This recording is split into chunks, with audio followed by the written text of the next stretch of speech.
Eh bien bonjour à tous messieurs dames, bienvenue sur cette nouvelle vidéo, sur ce nouveau hebdo crypto. J'espère que vous allez bien, c'est Fukio. Aujourd'hui nous sommes le 28 décembre 2022.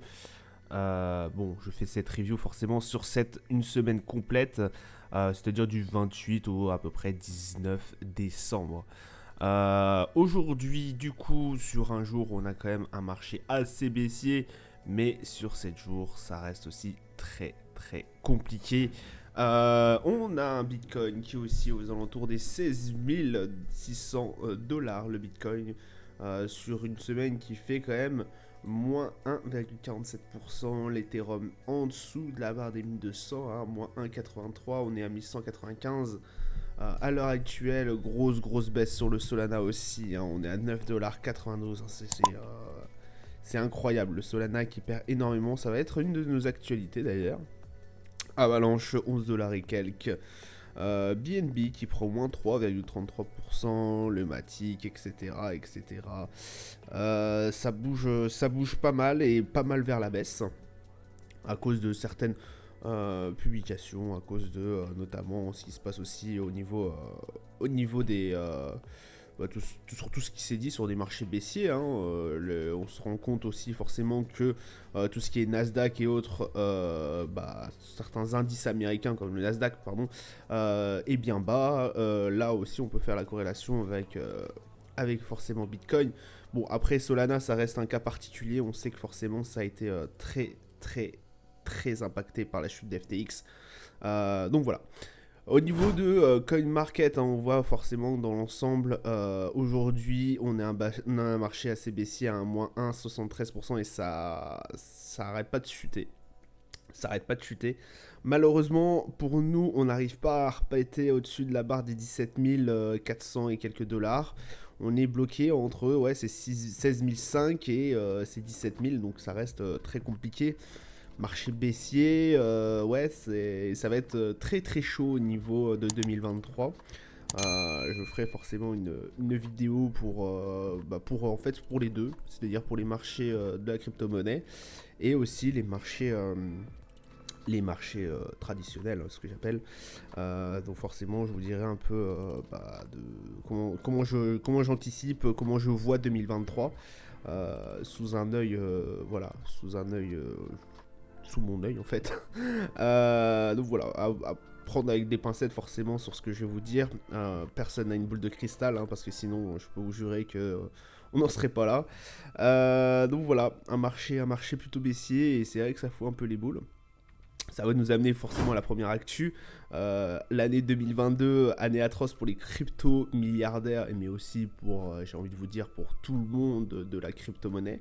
On a eu un hiver assez tenace, on a toujours un hiver, hein, c'est même l'hiver américain là en ce moment, j'ai envie de vous dire, sur les crypto-monnaies. On se prend des grosses gelées à moins 55 degrés. Mais c'est incroyable, effectivement, hein, voilà, les milliardaires perdent énormément d'argent. Certains sont ruinés, on pense notamment à notre magnifique et camarade SBF, Sam Bankman-Fried, qui lui a fait complètement cracher FTX. Alors lui, c'est pas parce que voilà, il y a eu un hiver crypto, hein, c'est parce que il y a eu des transactions qui ont été assez douteuses. Voilà, qu'il a fait, c'est en grande partie à cause de sa faute, hein, si FTX est tombé, et par la suite aussi qui a entraîné beaucoup d'autres protocoles dans sa chute. Donc on a aussi d'autres personnes, hein, Changpeng Zhao, le PDG de Coinbase, Brian font partie de ces entrepreneurs crypto dont la fortune s'est maintenue au-dessus du milliard de dollars. Bon, ça c'est bien, mais voilà, il y en a certains qui ont pris des grosses chutes. Je sais pas où c'est. Tac. Voilà. Le cofondateur de Ripple, Chris Jarson et Jack McCaleb, je crois que c'est comme ça que ça se dit, sont toujours aussi membres du club des crypto-milliardaires. Leur fortune est passée respectivement 4,3 à 2,1 milliards et 2,4. Donc voilà, il y a certains gros investisseurs qui ont perdu énormément, une fortune entière.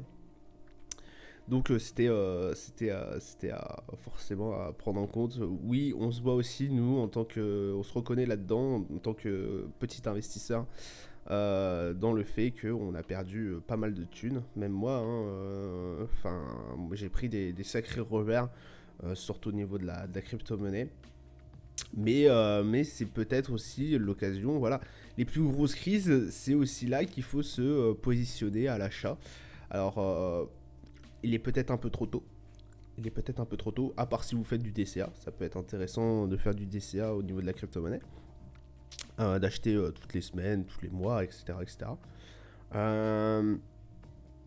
Mais ouais, pour ceux qui veulent rentrer directement en achat, il est peut-être, pour ma part, il est peut-être un peu trop tôt.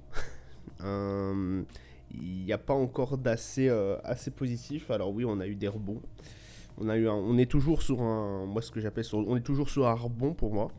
On voit bien que, enfin, le marché reste très attentif à des nouvelles qui peuvent être bonnes comme mauvaises. Donc, s'il y a d'autres mauvaises nouvelles qui nous attendent, bah forcément derrière ça va replonger.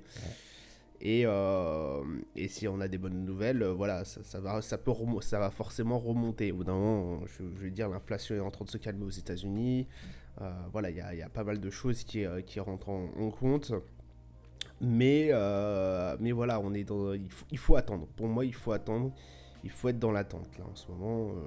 Je vous ferai une vidéo là-dessus parce que il faudrait que je vous détaille en fait pourquoi il faudrait attendre. Donc voilà, l'hiver des cryptos toujours en cours. Donc voilà, méfiez-vous, faites très attention à vous. L'une des actus que je voulais vous mettre en avant, c'est Solana. Effectivement, Solana, on l'a bien vu sur Coin 360, ils ont pris un sacré coup. On est à 12 dollars et quelques. Il y a de cela une semaine, on est passé à 9 dollars le Solana.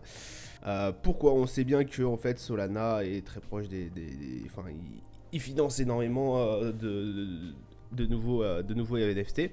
Mais le souci, c'est que en fait, apparemment, il y aurait eu du chantage. Je crois que c'est Youth qui a fait un chantage à Solana, en leur disant voilà, il fallait que ces derniers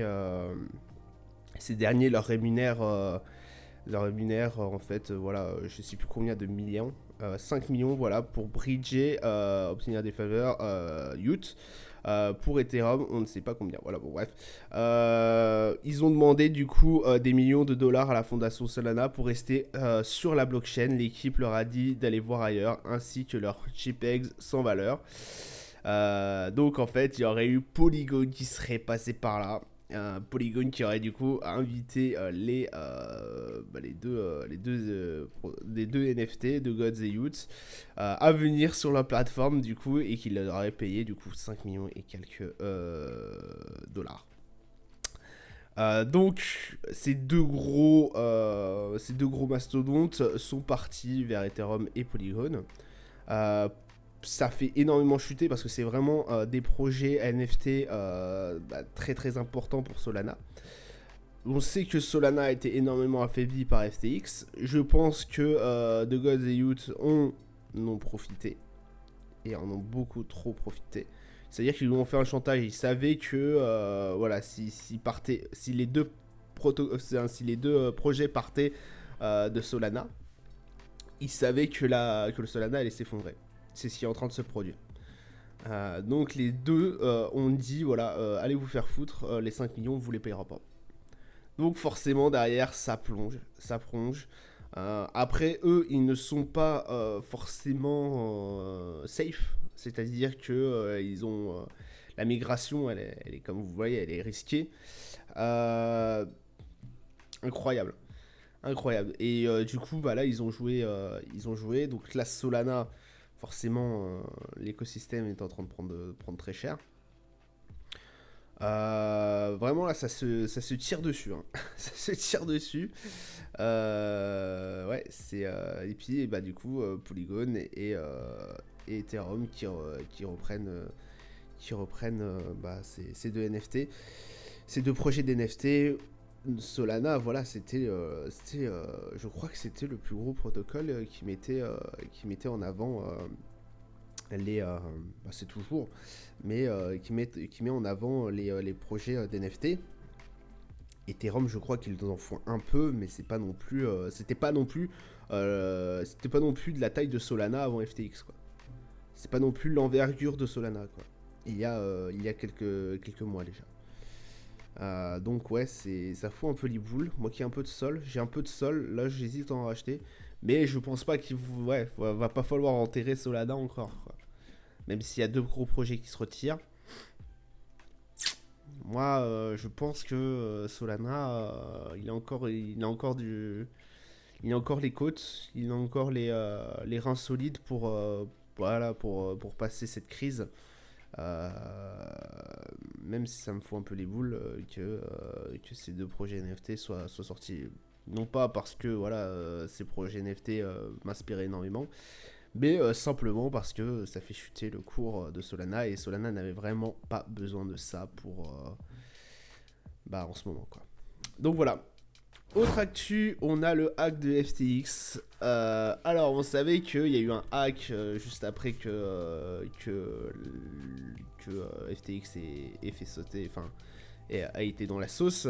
Un hack qui avait quand même coûté 372 millions de dollars. Apparemment, on les aurait retracés, malgré que forcément ces 372 millions étaient dans des mixeurs, etc., etc. On a réussi à les retracer. Apparemment, ce serait possiblement aussi une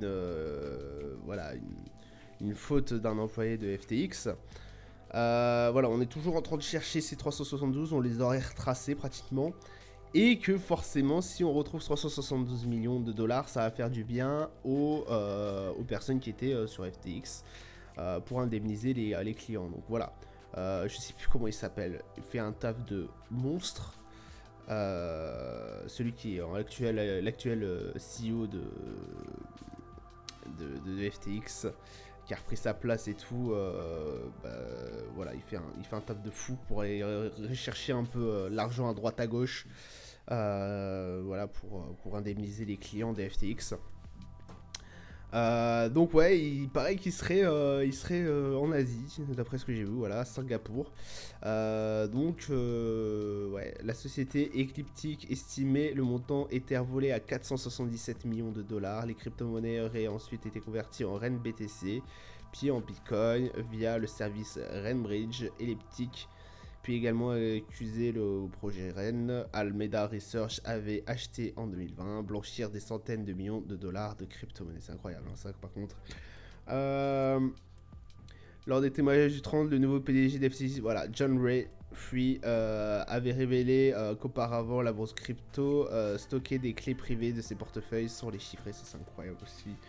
On pouvait du coup avoir des énormes problèmes, la main facile sur les clés et voler les Ethers. Enfin, il y a plein de choses qui disparaissent. Forcément, il n'y avait rien qui était sûr au niveau de FTX. Forcément, moi ça m'étonnerait même pas que ces 372 millions de dollars, on arrive à les associer à un hacker, certes, mais une personne qui était en contact avec des membres de FTX. C'est de nombreuses hypothèses montant les destinations des fonds volés et même l'identité avaient été mises depuis. Voilà, ouais. Pour moi, ce serait peut-être un coup de FTX encore, un coup de la communauté de l'ancien PDG de SBF. Ça m'étonnerait même pas. Donc là, ils sont en train de les rechercher. C'est très bien pour l'écosystème. Pour du coup retrouver ces crypto-monnaies et pour indemniser les clients d'FTX.